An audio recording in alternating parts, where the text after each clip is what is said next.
As a traditional school teacher and someone who's deeply involved in democratic education, I was reflecting recently on discipline and what it means in a traditional school and what it means in a democratic school. So, in a traditional school, discipline generally refers to adherence to a code of behavior or a code of conduct.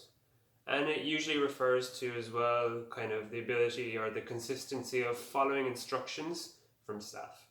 Um, so a school that says they have good discipline generally has a lot of compliance. So to both their code of behavior and the instructions day to day and in the classroom of the teachers or the other staff members. In a democratic school, the question is, what does that mean? So what is discipline in a democratic school? So I would break this up into two categories.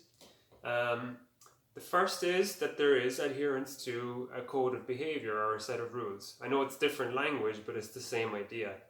The major difference is that those rules are agreed upon communally. So the General Committee actually has ownership of those rules. And the way that those rules are actually, or the way that people are held accountable to those rules is through their peers and through elected bodies in the school. So the judicial committee sort of works like the judicial system in a country, but that actually deserves its own video, which will be coming soon. So exactly how that works is probably beyond the scope of this video. But there's another aspect to discipline that I think is maybe even more important, and one that is kind of missing in traditional education, and that is self-discipline.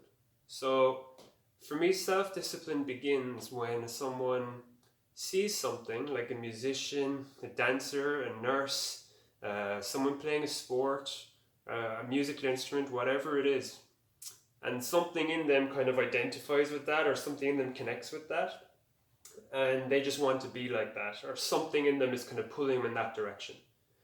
And self-discipline for me is when a person has that target, it comes from within them, and then they start to make choices where they self-regulate. They give up temporary or short-term comforts or pleasures in order to pursue something that is meaningful for them. All right, so that for me, that is self-discipline. So it's maybe you want to get really good at a guitar, maybe you have to play less video games. So maybe you want to be really good at a sport or a skill, maybe you have to get up a little bit earlier than you want to in order to get up and train.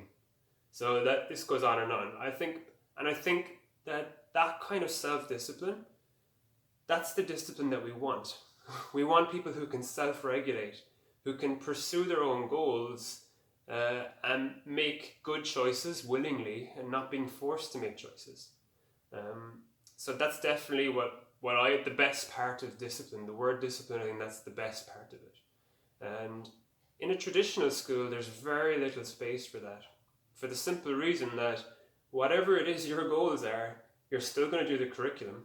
Okay, you're still going to be judged in a standardized test. Now, traditional schools do have clubs and societies, which look a bit more like a democratic school. And in that sense, they have the capacity for people to pursue learning an instrument or maybe doing some kind of a scientific investigation of their own initiative. But in a democratic school, where self-directed learning is our approach to learning, it's kind of built around this idea of self-regulating. So in a democratic school, there is space for this to grow. Whereas in a traditional school, that's very little. And I think that's an important difference between the two models. So these are my thoughts on it. If anyone has any thoughts, questions, or can point out something that I maybe missed, or add some kind of nuance to the discussion, I'd really love to read any comments or get in touch with us and just let us know what you think. Thank you.